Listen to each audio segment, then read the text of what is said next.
السلام عليكم ورحمة الله.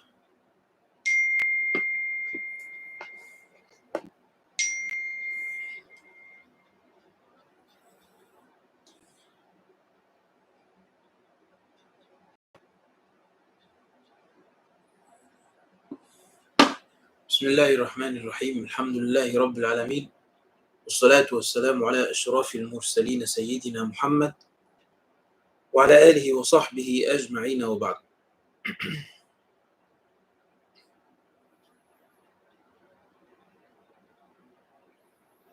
In المدرسة الحنبلية we have just finished تذكرة السامع والمتكلم في أدب العالم والمتعلم لشيخ الإسلام بدر الدين ابن جماعة الشافعي رحمه الله تعالى. And this is probably the only course I keep telling people to follow. I do not really care whether people learn the other things or not. At the end of the day, it's something that benefits them in the first place, and it's a great honor for a person to be Hanbali.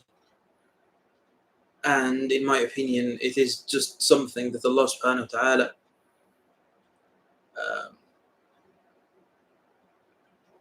wills for a person and only for very few people. Sufiya usually say, إذا أردت أن تعرف مقامك فانظر أين أقامك, which means if you want to know your station, see where Allah subhanahu wa ta'ala put you. The Hanbali madhab is a great honor, and this is not something that we need to discuss now. But Adaab, on the other hand, and by Adaab I mean protocols and manners that students of knowledge and scholars are supposed to follow, this is very important, and this just makes everyone's life much easier, especially if we are just doing this for the rest of our lives. You know, some students of knowledge, they come to you and they study for a year and that's it. Or maybe it's just the gap that they have in their lives before they get married, before they go to the university, before they do something, and once they get busy with the other thing, that's it. Enough for them, enough ilm for them. Wa alaikum salam wa rahmatullahi wa barakatuh. So for a person who is studying ilm, inshallah, forever, and maybe even in Jannah, who knows, I think learning the protocols and manners, not just manners like to be polite, what to do in different situations, yes, and the philosophy of what you are doing. What does this represent? I think these are very important things. That's why I kept telling people for some time now. I have been telling them to follow تذكرة السامع والمتكلم لبدر الدين ابن جماعة رضي الله عنه. And we've just finished that book and those courses. And I usually tell people to go for the second installment, or the third, then the first, then the fourth, or second, third, fourth, first. Or at this point, it would be better if you have the intention to take all the courses of تذكرة السامع والمتكلم, to just follow them in the order of the book, first, second, third, fourth. But if your time, if it's not available for you to do all of them, just do the second and the third. They are very important. The manners and protocols that are supposed to be followed by a sheikh, the teacher, and the manners and protocols that are supposed to be followed by the student. And as a student, you need to know what a sheikh is supposed to be doing in order to evaluate, not in mashayikh, your experience when you go to different mashayikh, whether this benefits you or not. We finished that. Now we are studying Adaab al-Shar'iyya للشيخ العلامة شمس الدين ibn Muflih al-Hanbali, the Sheikh of al-Hanabila in his time, and he was one of the Hanabila who received from Shaykh Taqiyuddin ibn Taymiyyah rahimahullah ta'ala, and he was probably better than him when it comes to the Hanbali madhab, when it comes to al-fiqh, al-aqa'id. And I'm not sure about the tasawwuf because Ibn Taymiyyah was a very important Sufi slash or Sufi Qadiri slash Hanbali figure. Yes. If you think about it, Al-Adab al-Shar'iyya by Ibn Muflih wouldn't tackle the same thing that Tazkirat al-Sami' wal-Mutakallim tackle, as it does not even address students of knowledge and scholars to teach them the protocols of what they are supposed to be doing. This is a little bit different. This is similar to another course, partly similar to another course that we taught before. We taught the book of Ibn Balban, a late phase Hanbali scholar, Mukhtasar al-Ifadat. Mukhtasar al-Ifadat is a book that has a little bit of fiqh, a little bit of aqa'id, and a lot of adab. And we taught the adab section of that book. Anyway, in that book, you know more about the issues of al-fiqh that wouldn't be studied in a traditional classical book of al-fiqh. If you study Umdat al-Talib, if you study Dalil al-Talib, if you study Zad al-Mustaqna' or Muntaha al-Iradat, you wouldn't be studying this type of masail, because books, traditional or classical books of al-fiqh, are designed differently. They are designed so that you learn more about what to do as a qadi, as a judge, or a mufti, yes, or a teacher of al-fiqh, yes, and definitely to learn more about your practice, what you are doing in your worships, in your practice. That's why it's called in Arabic al-amaliyat. Al-fiqh is called amaliyat, like activities or something. Yes. So you might ask questions like, if I'm invited to eat, where should I sit? How should I eat? Should I ask for something if I need something? What are the protocols of responding to someone's salam? If we are walking, if we are riding something, if I am sitting, if he is older, and so many other things. So many different topics that they can't just be categorized under one big title. So we keep calling them adab, manners, so that you get to know how it is when, or what it is to be a polite person. Yeah, this is a smaller aspect of it. And also protocols and manners, how to behave in different situations. But most importantly, and this is what this book adds, it teaches you the philosophy of the Hanbali method. Because at the end of the day, this book is the practical reflection of theoretical tasawwuf as we study it in the books of Sidi Abdul Qadir, for instance. Sidi Abdul Qadir is discussing a theory. Yes? Sidi Abdul Qadir might tell you how to practice something, but mostly Sidi Abdul Qadir is just teaching you a theory, and not in a straightforward manner. It's more of tajalliyat al-Sufiyya and their language, this poetic use of the language. That's why the books of the Sufiyya need someone who studies literature or poetry in order to be able to understand them according to the intentions of their authors. Most of the time this is the case. even when التصوف is written in a different language, you see that all these books, regardless of the language in which they have been written, they share the same thing. They need someone who knows literature, who knows how to study literary texts. Anyway, now الآداب الشرعية by Ibn Muflih. This is the practical guide for a student who knew or who didn't know anything about theoretical tasawwuf.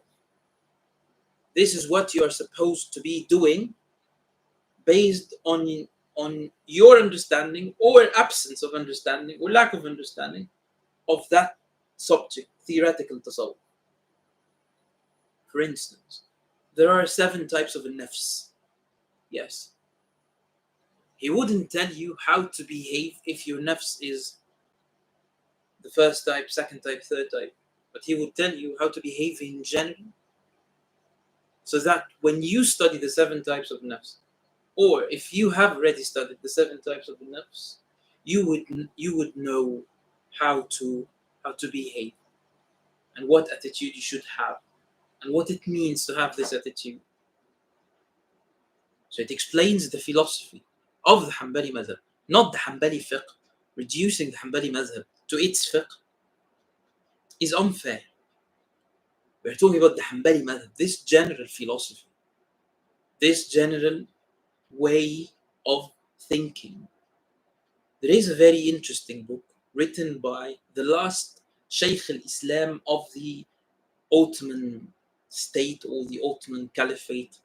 Yes, Shaykh al-Islam Mustafa Sabr. And he wrote a very interesting book.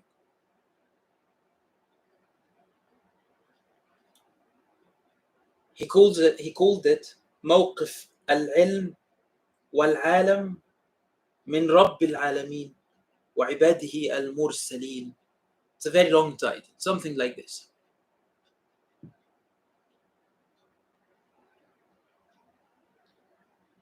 I would translate it into, and I'm not sure if it has been translated, like the position or the point of view of al-ilm, knowledge, and the world, the universe, when it comes to Allah and His messengers and other aspects of ad-deen.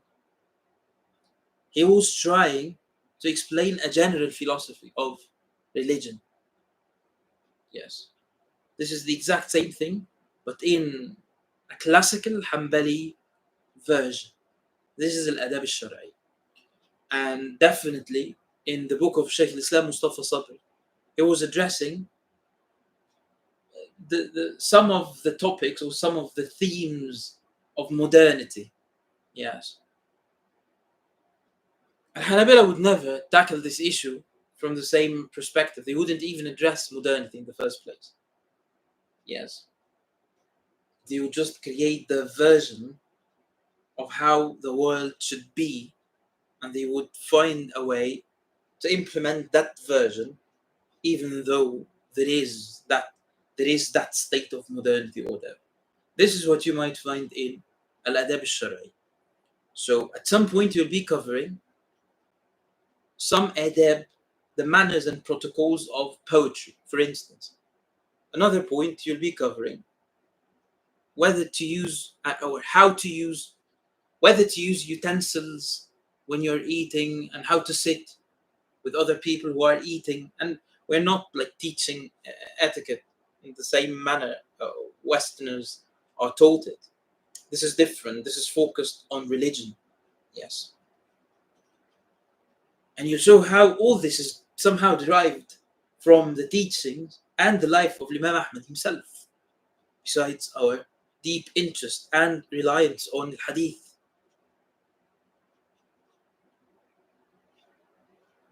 You understand that in the Hanbali madhab, we might even consider the weak hadith in matters of al-fiqh and secondary matters of al-aqa'id, secondary matters.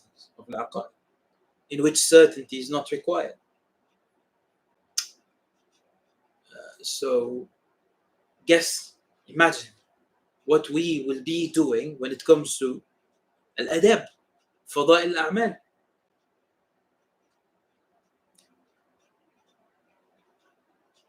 It's different. It's a different way of tackling these issues in that book. And the same book that talks about eating and how to sit on a table and what to do, whether to take medicine or not, and when. The same book that discusses these things would be discussing whether it's proper or not to study ilm al-kalam. Is it prohibited? What is prohibited about it? What are the positions of al-Hanabila in general, and what is the position of Ahmad bin Hanbal, or what are the positions of Ahmad bin Hanbal on that topic? وهكذا. And so many things, and this is discussed extensively.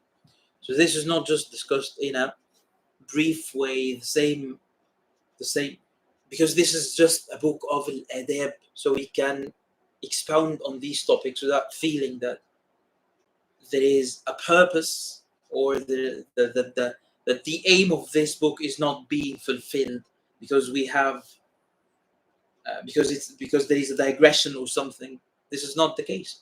So the case is that we can discuss anything freely without feeling that we are restricted to something, that we are limited to something, to a certain or a specific topic or so. That's this is the reason why this book is very important. I think this book is important for a person who's trying to understand what the Hanbali method is. I've seen a lot of people who study Hanbali fiqh. People are really interested in Hanbali fiqh. I know whenever I sit to teach Hanbali fiqh, people come because it's fiqh. Yes, his fiqh is interesting because it tells you what to do in certain situations. And most people are just interested in the very first quarter of the Hanbali madhab, just to know enough about common worships that they do every day or that they do every year. And I see that people are not that interested, for instance, in al-Hajj or al-Umrah, because we cover a lot of masail that they wouldn't need even if they go to al-Hajj or al-Umrah. And once we start transactions, people might lose some interest because it becomes very difficult. And they were not used to that because they do not see these models that we study every day in their transactions. But after all, people are still interested in al-fiqh, even when it comes to other chapters or other books, like the less famous ones. They are still interested in al-fiqh. And then they start they start identifying themselves as Hanabila. And this affiliation is it's a great honor. وَالْمَرْءُ مَعَ مَنْ أَحَبَّ. يعني if a person loves some people, as the Prophet ﷺ said, he will be with them. However, the Prophet ﷺ also said, الْمُتَشَبِّعُ بِمَا لَمْ يُعْطَ كَلَابِسِ ثَوْبَيْ زُورٍ. A person who claims something for himself that doesn't exist is like a fabricator. But the way he said it, fabricator, is like a person who wears like two garments. Both of them are false. He deceived himself in the first place. This is one false garment. And he deceived others by saying so, or he's trying to. And this is another one. And I do not understand how a person claims to be Hanbali unless he clarifies. You know, some of our companions, it's a long history of scholars, you see. Long history of scholars, long history of scholarship. Some of our companions would identify as Hanbali when it comes to al-fiqh exclusively, which is fine, by the way. As long as you're not Mu'tazili in al-aqaid, because this would be very strange, it's fine. So if you are Hanbali in fiqh, it's fine. But do not claim that high status in the Hanbali madhab without understanding its philosophy. Understanding the philosophy of the Hanbali madhab might take you some time because you need to cover different disciplines within the Hanbali madhab. Al-fiqh, definitely. Al-aqidah, if you are Hanbali in al-aqidah, Athari, Hanbali, true Salafi, not the crazy ones, yes. And تصوف, to be Qadiri, the tariqah of Sidi Abdul Qadir, which is somehow a manifestation of the tariqah of Ahmad bin Hanbal, who was an imam in التصوف. Yes. Sunni, Athari, Tasawwuf.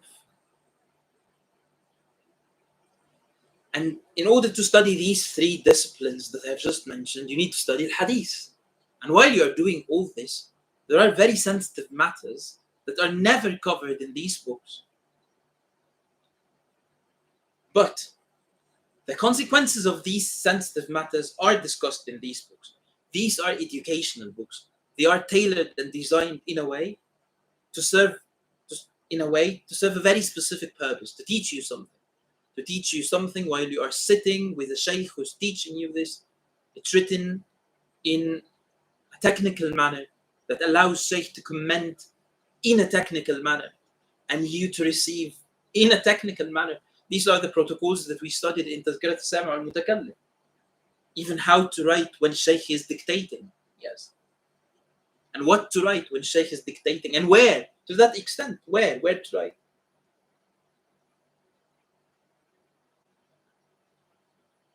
Muflih, because of his status in our madhab, a faqih who is better than Ibn Taymiyyah, and Ibn Taymiyyah, the grandson, Taqiyuddin, is probably the third or the fourth faqih in the madhab.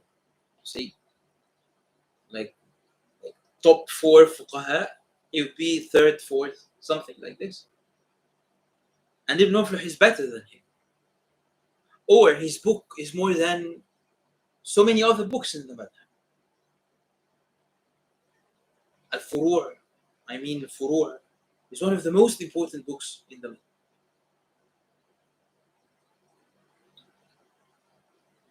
And now this man, who has a deep understanding of the fiqh of Ahmad and the usul of Ahmad, his book Usul al-Fiqh, Ibn Muflih's book Usul al-Fiqh, is a canonical book in our madhab. People do not pay it enough attention because they have been sufficed by another version, like an enhanced or an explained version of it, which is Mardawi's book, Tahrir. And then it's Mukhtasar al-Tahrir, and the explanations, Sharh al-Kawkab al-Munir and Tahbir Sharh al-Tahrir. Yes. But if you go to the origin, you would go to Usul al-Fiqh by Ibn Muflih. So this is a man who understands the fiqh of Ahmad, and this is a man who understands the aqidah of Ahmad. Because in order to talk about the usul, you have to know usul al-din, the Hanbali version of usul al-din, not an Ash'ari version that would explain Ahmad's fiqh. Yes. Usul al-din, the Arabic language, and the fiqh. So this is a man who knows everything about the madhab. And when it comes to tasawwuf, it's axiomatic. Because these people were Qadiri, all of them. And even those who wear other things like khalwati or something, this is just the exception that establishes the principle that the vast majority of them were Qadiri. Because this is the perfect harmony that we have in the Hanbali. In order to understand this, any person who studies the Hanbali madhab, beginner or an advanced student or even a shaykh who hasn't read Adaab al-Shar'iyya a couple of times on his own, wouldn't really know how to bridge the gaps that he might find while reading the books of our companions. Because guess what? Not everything is mentioned in the books.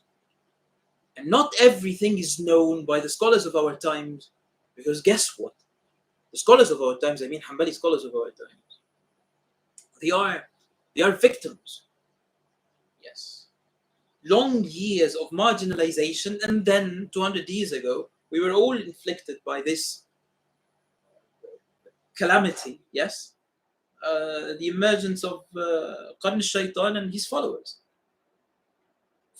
200 or 250 years of resisting a trial of hijacking the Hanbali madhab and distorting its books and its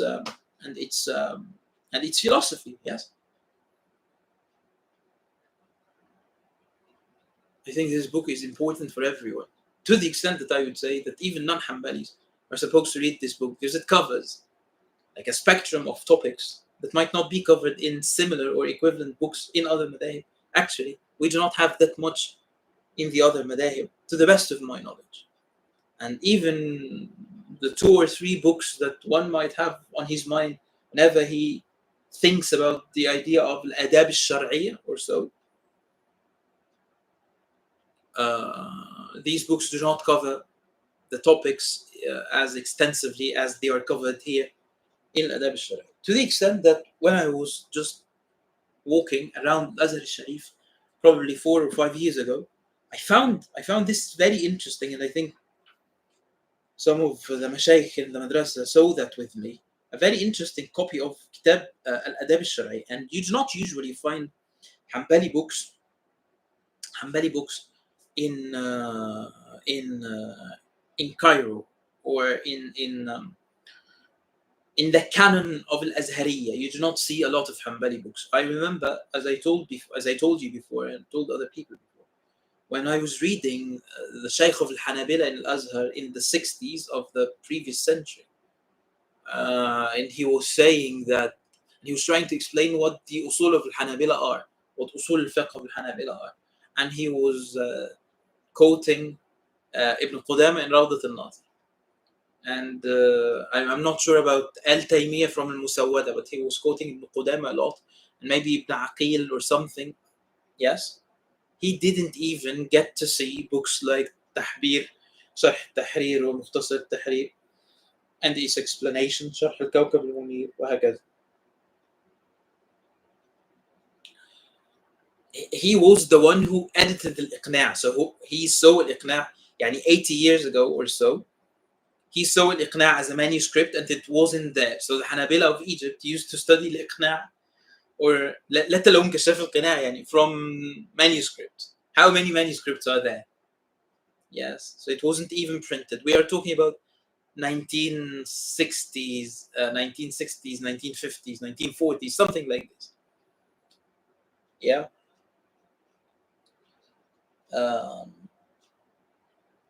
and I found that Al-Adab al-Shar'iyya at some point was edited here in Egypt, in Cairo. Yeah, it was edited and with a commentary by a Wahhabi person or a Salafi person. But still, Al-Wahhabiyya here in Egypt were never Hanabila at the beginning. Yes, at the beginning of their journey. Which means something. At the end of the day, when they print something, they want it to be sold. And I saw a lot of my non-Hanbali mashayikh, and they praised this book because of the so many topics that it covers. And they wouldn't, and to show you that this is the case, they wouldn't really care for his conclusion when it comes to giving a ruling on a matter. They would care for the variety of the topics discussed. That's why it will be a very long journey. We are talking about 4 volumes. So this very famous edition of the book, 4 volumes, and we would be studying, reading, and analyzing, commenting, explaining. So this would be as long as it takes to read the Musnad of Imam Ahmad. Yes, and we've started reading the Musnad of Imam Ahmad, but this is taking some time, like 4 or 5 years or so. Yes. Wallahu musta'an. I just need now to go so that because I'm late now for a dars that I was supposed to begin some time ago. Yes, let's see. How can you explain to me that the Hanbali madhab, which comes last, is the most literalist and the least sophisticated of the madhab? I I wouldn't want to explain this to you. How can you explain to me that the Hanbali madhab? I think you're even making assumptions about the madhab. Yeah, I wouldn't actually explain that to you or anything. Least sophisticated. Yeah. Okay. وعليكم السلام ورحمة الله وبركاته. أهلا ومرحبا. الحمد لله رب العالمين. كيف حالكم؟ بارك الله فيكم. وعليكم السلام ورحمة الله وبركاته. أهلا وسهلا. People from India. أهلا ومرحبا. Hanafi people probably. Yes. As an Ash'ari, we learned that the son of Imam Ahmad radiallahu anhu Abdullah transmitted a deviant aqidah. It seems very strange for me. Is it true? Forgive me, maybe it's not the place. It's definitely not the place to ask. Like, the son of Imam Ahmad was a great muhaddis and a great faqih as well, and a great scholar. He was very important. His knowledge of hadith is vast. When it comes to al-aqa'id, he narrated certain things. When you read the books attributed to him, you'll find that some of what he narrated is not actually that problematic. It's just a narration. But probably some of al-Ash'ariyah, they are not that familiar with that ilm. Narratives, narrations, how to deal with them. They do not study al-hadith enough due to their focus on ilm al-kalam. And the mutakallimin who study al-hadith enough, they are usually different people. You see, Ibn Hajar is a very different person. And Nawawi is a very, very different person. And if I talk about the school of Ibn Salah when it comes to ulum al-hadith, very different people. When it comes to their discussions of al-aqaid, I do not say that they are not Ash'ariyah. They are. But they tackle issues differently. Their study of al-hadith refines them. Yes. And this is what a lot of al-mutakallimin, are lacking. Anyway, the son of Imam Ahmad might narrate something that he wouldn't actually take into consideration. But the Ash'ariyah are not used to reading these types of books. They have not been trained enough to read those types of books. The Ash'ariyah who are trained enough, they wouldn't find a problem with these narrations. On the other hand, his books were never transmitted in the most authentic of ways. So we have problems with, like, from a textual critical perspective, we have problems with the books of Abdullah ibn Ahmad ibn Hanbal on al-aqaid. Yes, we have so many problems when it comes to textual criticism. We have so many problems with some of the manuscripts, how they were transmitted to us. And this is the reason why no one ever has relied on his books when it comes to anything. And at the end of the day, it's just a book of narrations. And no one relies on Abdullah ibn Ahmad's books of narrations on the matter of al-aqaid in order to establish what we claim to be the Hanbali aqid. People rely on his father's letters and small rasail and other things. Yes. And people rely on what you find in Qadi Abi Ya'la's Tabaqat, the son of Qadi Abi Ya'la's Tabaqat, and similar things. Yes. And after that, Ibn Qudama's books. And after that, the books of our late phase scholars. وهكذا. وعليكم السلام ورحمة الله وبركاته. Are you planning to upload regularly again? Yes. Well, I'm not really sure about that because I do not like YouTube people. Yes. وعليكم السلام ورحمة الله وبركاته. وعليكم السلام ورحمة الله وبركاته. مرحبا وأهلا وسهلا بكم جميعا. Can one be Hanafi, fiqh, and Hanbali and Aqidah? Sure, but he will find a lot of problems because most of the Hanafiya are Maturidiyya. While Maturidiyya are Ahl Sunnah wal Jama'ah. So if you are convinced that the Hanbali madhab, or that the Hanbali positions are the most suitable for your ijtihad in the matters of al-aqa'id, sure, but maybe it would be problematic to identify yourself as Hanbali in al-aqa'id. while saying that you are Hanafi in al-fiqh. Or, so maybe you say that you are Maturidi in general, because at the end of the day you are from Ahl Sunnah wal Jama'ah. I'm talking about politics here, to be honest. But if you want, you can be, sure. While choosing the things that you want to choose in the Hanbali method. Wa alaikum salam wa rahmatullahi wa barakatuh. As Abu Abdullah al-Hanbali, it's better to say Assalamu alaikum wa rahmatullah because you're Hanbali. اللهم اللهم امين و يعني وتعم الدعوة جميع المسلمين. وعليكم السلام ورحمة الله وبركاته. Taking your advice to block stupid comments on social. Take my advice and try to sit less on social media. كان حنبلي. Can we stop questions, please? I will just take a couple more. That I've begun to كان حنبلي student of knowledge. Read Ibn Muflih's Sharh on Al-Muqna'. If so, at what stage? Wallahi, shuf, when you said Ibn Muflih Sharh on Al-Muqna', I thought that Shamsuddin Ibn Muflih wrote a Sharh on Al-Muqna' that I do not know about. It has been like printed or published recently. But you probably mean Al-Mubda' Sharh Al-Muqna' by this is a different person. Yes, this is a different person. Burhanuddin ibn Muflih, the grandson of the one I have been talking about. So you can't read it. Actually, you need to read the curriculum. The curriculum does not include Burhanuddin ibn Muflih's book. It's an advanced book. It can be read after you.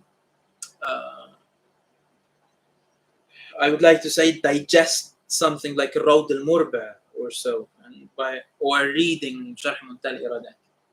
Yes, but it's not a part of the curriculum. It is a book that you need to have if you are serious about your Hanbali studies. It's a book that you need to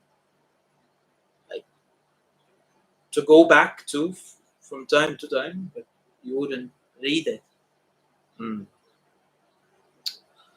Alaykum assalam wa rahmatullahi wa. Why do I see the Hanbali madhab as the most sophisticated in terms of it thinks so differently? Yes, if you think about it from an Usuli perspective, they say that the Hanafi madhab is so distinguished when it comes to al-Usul, and this is true because of their methodology, very different from the methodology of what they call al-Jumhur, like the majority which is Shafi'i, or Maliki Shafi'i, Hanbali. Yes, when you go deeper in the Hanbali madhab, you see that it's the only madhab among the four and the three that has its distinguished aqa'id. So you have your complete set of al-aqa'id, and this is what you need to believe in order to be Hanbali. No pressure, you're not forced or anything, but if your ijtihad agrees with the ijtihad of the so many companions that came before you, then you'll be Hanbali also in al-aqa'id. And this reflects on our practice of usul al-fiqh, our philosophy when it comes to al-fiqh. Besides, we have a tariqah, يعني a madhab that comes with its tariqah, with its aqad. So it's really complete. And this is the one man, Ahmad bin Hanbal, who was an imam in all these disciplines, as Imam Shafi'i said and as others said. So this is the idea, you see. That's why it's really sophisticated. Also, some of our mashaykh would say it's a contemporary necessity. The Hanbali madhab is needed nowadays. I do not really like to say that in order to appeal to anyone, but I would like to say that because it gives us that necessary room. Yes, because the madhab is flexible enough to tackle the issues we experience right now, which are really different from how they are described in the books of al-fiqh. You see, it's really important to study the books of al-fiqh as they are, to understand what they were talking about. But when it comes to al-fatwa is very complicated. Similarly, al-qada, which doesn't exist for the most part, is very complicated. And if you see how people live now, and you need a madhab that rescues al-Muslimin very quickly by offering them an appropriated version of the same classical traditional يعني fiqh we have been studying for 12 centuries or so. It's the Hanbali madhab, the most flexible. Let's see. Is there any prerequisite knowledge on one must have before studying? I wouldn't say that. I wouldn't say so. I would just say that this person has just to be serious about his studies. That's it. Serious about his studies, a little bit interested in hadith, because because this is because this is the nature of any Hanbali thing. To be honest, if you're not interested in hadith and you're trying to study anything written by Hanbali, it might be very difficult. It would be okay when it comes to very few authors in the Hanbali madhab, but that's it. So yeah. وعليكم السلام ورحمة الله. حنفي ما تريدي from India. أهلا ومرحبا بجميع الحنفية والمالكية and even الشافعية from everywhere. نعم. مرحبا وأهلا وسهلا. Can I stop now يا شيخ نبيل? Standing up. I think this is enough. Yes. Yes. بارك الله فيكم. جزاكم الله خيرا.